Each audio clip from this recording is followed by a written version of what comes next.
Because I've heard women can't touch the hooks, right? That's correct. Yeah, a lot of Okay. people will say that these tools are tools for men as the harvesters.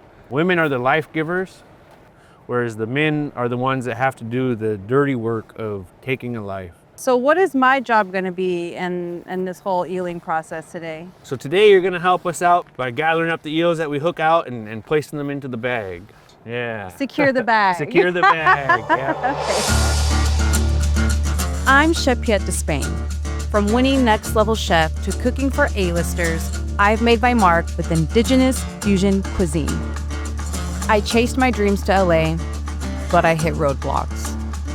I spent a year couch surfing, searching for identity and direction, but what grounded me was food, the traditional Native American and Mexican recipes of my ancestors.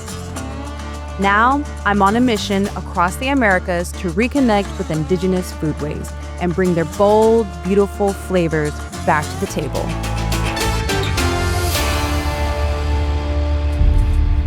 Today, I'm headed to the Native American reservation of the Yurok tribe, where the Klamath River cuts through Northern California.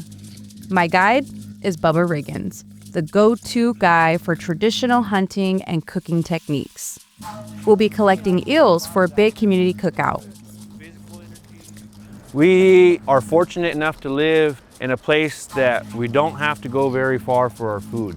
There's all different kinds of life to sustain a people. This is a really special place to me and all of our people from this river system. You know, you have the entirety of the Klamath River and it meets the Pacific Ocean, that physical energy, the spiritual energy. The Klamath River is a river unchained, with 4 dams taken out just last year, primarily through the efforts of the Yurok people to free their river. 400 miles of habitat reopened, salmon and eel returning to feed the people. And I think it's so amazing to think of all the generations that walked this same path to get here, so that way they could come eel and provide food for their community. Is that a seal right there? That's a sturgeon. That's a huge fish right there. We put that on the menu. I'm good.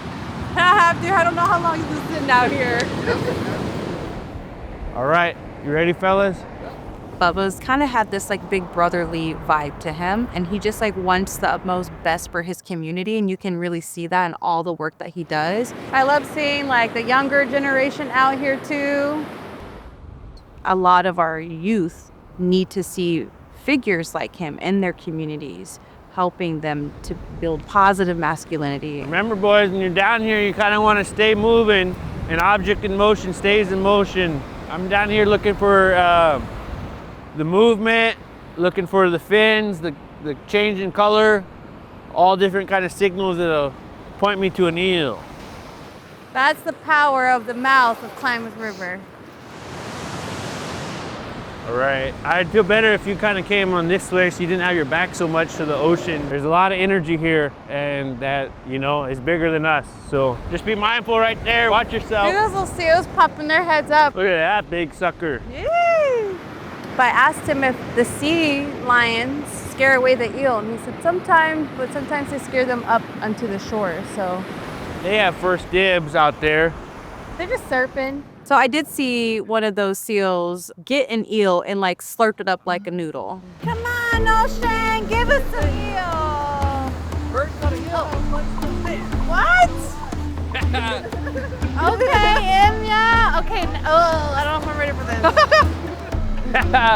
That's Imya's first eel. These eels aren't actually eels.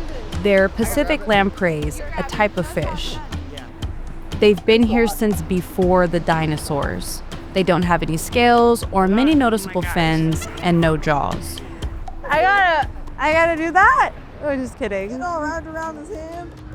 They swim up the Klamath River each spring to spawn, and their populations are really rebounding after the dams were removed. Look at those tiny, sharp teeth. They use those to latch onto other fish and feed like vampires. And they're good eating. There we go. 4 hours later, and we've only caught one single eel. Follow it up. Was it one? Just a few days ago, Bubba and his friends caught over 80 on the same beach. Before the season is over, his smokehouse will be full of them. And the way that they process these eels, they get to feast off of these eels all year round. A seasonal protein is very important to the survival of a tribe, not just back then, but now. I'm gonna teach you all how to clean them up and get them ready for cooking. You'll see that it's a little bit flexible. A little bit? Yeah. Oh, They cut pretty easily, but a good sharp knife definitely helps. okay. And then right up to the mouth. Okay. Right up to the mouth. So these are the intestines. So you can see the cartilage in there with the spinal cord. There's no bones, Okay. which is why this is often the first meal for young children. Oh, They don't worry about choking on bones. that's cool. And then I'll have you making an incision on either side of that cartilage. How many of these eel do you think that you've flattened like this? A couple thousand. I'm sure. There's that mouth. We're hoping to make a main dish with the eel we caught, but this one isn't enough. We had a plan B just in case we didn't get enough eel. Thank goodness we have Bubba. He had all the things. So he's like, oh, I've got like 20 pounds of like venison that I hunted and jarred. I'll make a venison chili colorado for the main, and the eel will be an appetizer. So basically at this point, we need to find those ingredients. So I know we have our main dish, which is gonna be the chili colorado with venison meat. With venison. Shout out Bubba. So let's do some of this. We're probably gonna need a lot of that actually. So it's good like as a rub kind of Okay, powder Like for a celery meat. salt situation. Totally. Just the green onion for a sauce. Pea shoots. So I just did this thing recently where I grilled pea shoots. They're real good. Little oil, little salt. Yeah, they'll put brandy on them and light them on fire. Ooh. Yeah, those are really good. Even like a little like squeeze of citrus on that would be Yeah. nice. So if we're portioning out for 75 people, yeah, so that's about 40 pounds. That's about of 40 potatoes. pounds. All organic, nothing sprayed. I'll get the little one. Thank you. Thanks, you too. We got the potatoes. We're at Sumeg State Park for the community gathering. Until recently, it was named after a guy that literally massacred Native Americans. Sumeg is what the Yurok people called this area.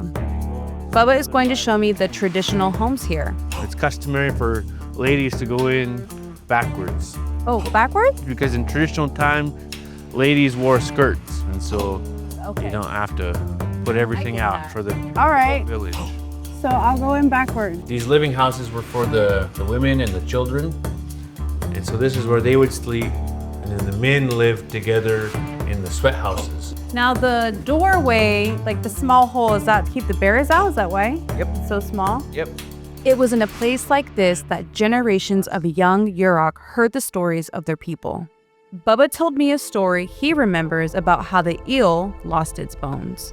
You know, the eels were coming in from the ocean into the river system as they do. And so he was trying to earn some money on his way up in his journeys. And he was doing so by gambling. The eel was The gambling. eel was gambling with the different beings, and he kept losing, and he's out of money. And so he goes up to Suckerfish and says, "Hey, I need some money." Suckerfish noticed, "Hey, you have no money. How are we gonna gamble?" And so he took out his bones and laid them out. And so, wouldn't you know it, if Suckerfish ran them for 11 points right off the get. And so, yeah, because What an unlucky eel. what an unlucky eel. He's just losing his bones. Lose his bones, and so that's why the suckerfish has so many. So many bones. and Wow. Eels have none. Where we're at here at Sumeg is where I see that village lifestyle in place. You know, I see people coming together as community for the sense of a greater purpose, right? And all coming together with the same thing in mind, whether it's the brush dance or the flower dance or an event like today. You know, people are coming together and putting their collective energies together into one mission and one goal. To me, that is one of the most healing things possible. In the Sumeg Park kitchen, my first job is to finish up that chili Colorado using Bubba's venison. So that deer meat's been cooking overnight, slow cooking. I was up till 2 a.m. But as a chef, sometimes you just gotta pull the all-nighters and make sure things get done. And with that simmering away, it's time to learn how to grill that eel. When you flatten the eels and then cook them, or when you're smoking them too, a lot of times they'll curl up. So when you make these score marks like that, it just allows a lot of that grease to come out. Salt, pepper, garlic, and onion. A little bit of chili pepper. And just a touch of chili pepper. Time for the indigenous fusion magic. I'm making some salsa macha to add a little spice to the eel that will hopefully blow Bubba away. And that starts with using 3 different types of chilies. One's audible, a pasilla, dry pasilla chili, and the other one is guajillo. So I always say the smallest ones pack the biggest punch. Yeah, I think it's really important to be teaching classes with ingredients that are accessible and things that they can find in their local grocery stores. Like I sourced a lot of these things from a grocery store that was 5 minutes away from where I was staying in McKinleyville. So I have pepita seeds here, I have sesame seeds, and I have some sunflower seeds. In Mexico, when you have salsa macha, they have peanut seeds that they usually like to throw in there, but I try to stick with things that are more like indigenous to the Americas. And there are a lot of Southwest tribes that utilize chilies in their cooking. And that's really what indigenous fusion cuisine is always about. It's just utilizing what's indigenous from that area, and we're in the Americas. So Mexican ingredients, if they're not influenced by the Spanish, they're indigenous to the Americas.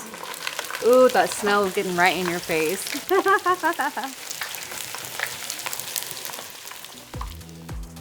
Smells so good. We're going to drain off all this oil, and then to finish the salsa macha, we'll add some vinegar, and then we'll blend it just a bit so it still has some of those nice crispy bits. This will be great spooned over pretty much anything, but especially this incredible barbecued eel. I'm right behind you. All right. Are we just serving this up to everybody? Yeah, everybody that's here right now can Okay. grab a piece. It's amazing, right? We have this love for not just eating food, but cooking food and creating and like putting our love into something that we get to feed someone, and we get to see their reaction, and we get to see that there's smiles on their face, or that like, that's so good, you know? Oh, wow. I had a good combo. Yeah, that's it. It's a very unique flavor. You know, it's very rich, but also isn't like overly fishy. Yum, thank you. One of his first foods. But honestly, this is the first time he's taken this much interest in it. Bubba, come eat. Want to try some? Yes, please. Do you want some chips? There's just so much beauty here to see, and there's no wonder why the people here are so just warm and welcoming, and you can just see like how much love they exude because of this environment that has like molded them into being those type of people. The sauce that Chef Piet made, it's really good. Venison, it's not like a normal like venison stew we usually have. It has kind of a Mexican taste to it. Definitely different elements in it, prepared differently than we typically do. Delectable little meal here. I ate it all. As a member of the Potawatomi tribe, we have a tradition called the Spirit Plate, where we set aside a small portion of a very special meal for a prayer. Oftentimes our traditions, they get lost over time, and this is an effort to keep that going and to build community wherever we go. So that Spirit Plate is a prayer of gratitude for what we have been able to recreate today. There's a lot of things that had to take place in order for all of those things to end up on our plate. Life was taken, you know, all of the ancestors and all of the knowledge that's been passed down to us. It's in the grand scheme of things, we have to honor all of that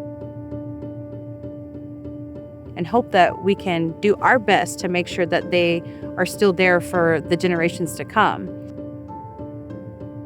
Everything that you do today has a ripple effect, and it affects the 7 generations to come. So you have to ask yourself, what am I doing today that is going to leave a positive imprint for the future?